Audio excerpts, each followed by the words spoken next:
Beginning in the 1920s, psychiatrists embraced a new group of procedures that claimed to work by creating intentional damage to the brain. Manfred Sokal had this notion that he could kill just the bad brain cells, that somehow we have good brain cells, we have bad brain cells. So if you give people enough insulin, you kill those bad brain cells, and if the person survived this epilepsy, they would be better off for it.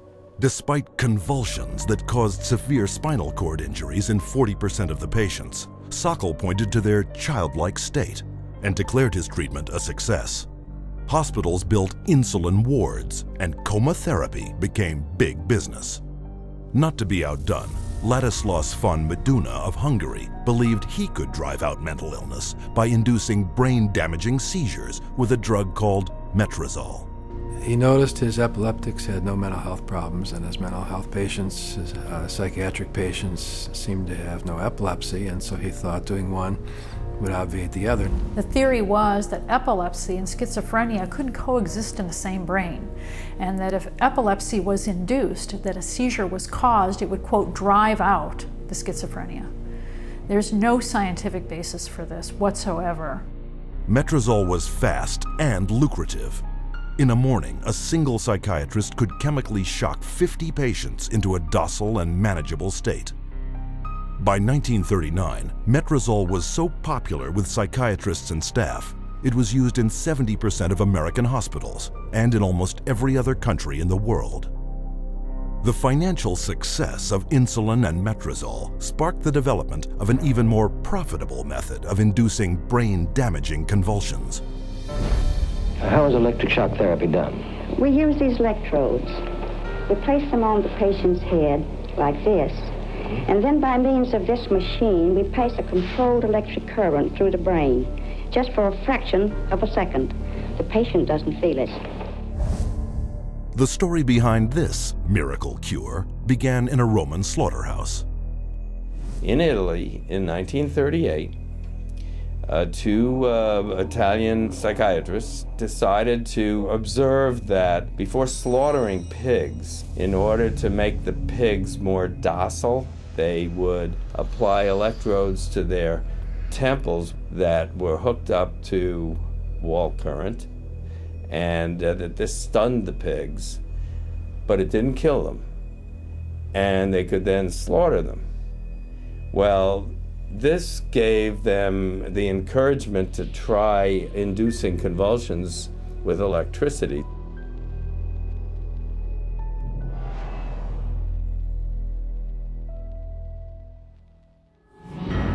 We would see teeth falling out, broken spines, bones knocked out of joint, broken bones, and people even getting internal organ damage from being restrained while they were having these uncontrolled writhing seizures, convulsions.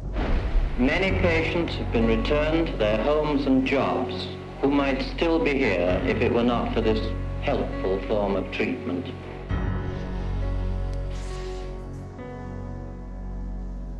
Having successfully sold brain damage as a cure, psychiatrists searched for even more precise ways of targeting the brain.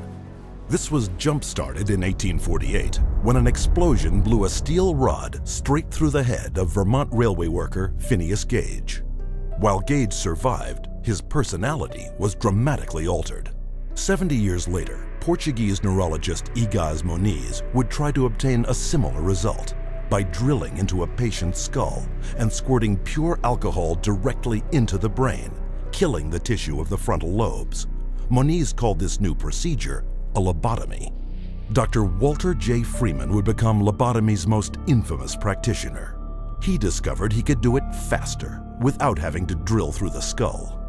There was no anesthesia, and he would just lift up the eye and stick nothing more than an ice pick right into the brain, right under the orbital bone, and then just rake the thing back and forth until he was satisfied that he had caused enough disruption of brain tissue, and then pull it out. Freeman traveled the country in his lobotomobile, hacking apart his patients' brains on stage, or sometimes right there in the vehicle. And he would pull up and offer lobotomies to people, get referrals from the local doctors, or sometimes people didn't even go through doctors. They'd go right to the lobotomobile, and he would just do the brain-damaging procedure right there.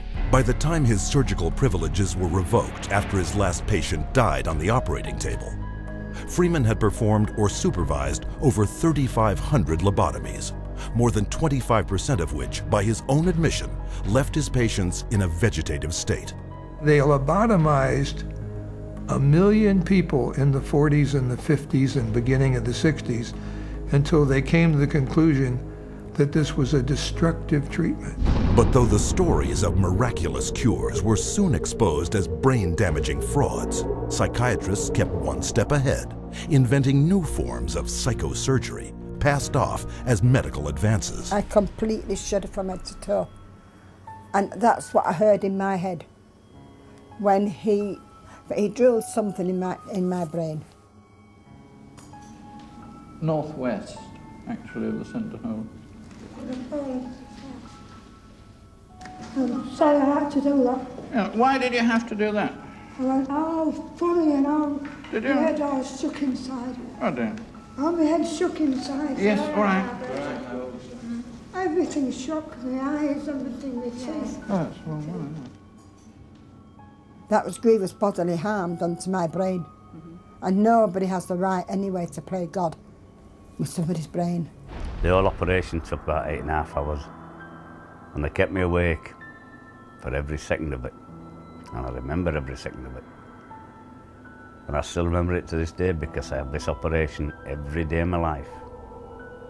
Whether I like it or not, I have it. Psychiatrists still tout the benefits of lobotomy, a treatment that earns them $31 million annually.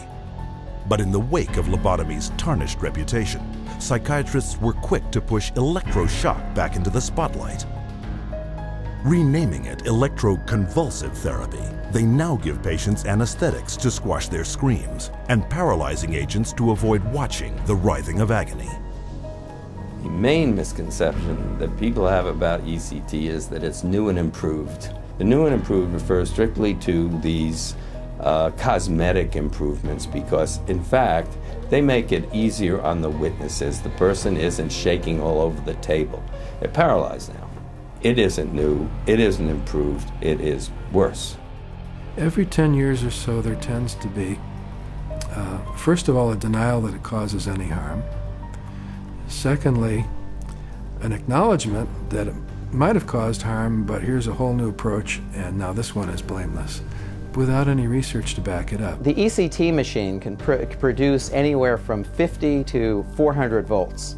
It's the kind of energy that we use for industrial machinery that might be in a steel mill or a printing press, some large piece of machinery. It's an extraordinary amount of energy, and it causes a great deal of damage. And while stories of prisoners physically mistreated with electroshock are well publicized, the amount of electricity doled out by psychiatrists for ECT is up to 33 times greater. And that damage is most often targeted at the most vulnerable. 2/3 of those who receive electroshock are women, given such diagnoses as premenstrual syndrome, menopausal disorder, or postpartum depression. Half of electroshock patients are elderly. Once they become eligible for government health care at age 65, 360% more American seniors receive ECT than at age 64. And what does this all add up to? 40,000 dead, and countless others so brain damaged they have no hope of ever recovering a normal life. For a total of $12 worth of electricity, psychiatrists in the United States alone rake in $5 billion. But the next miracle cure psychiatrists added to their arsenal made them more money than ever before.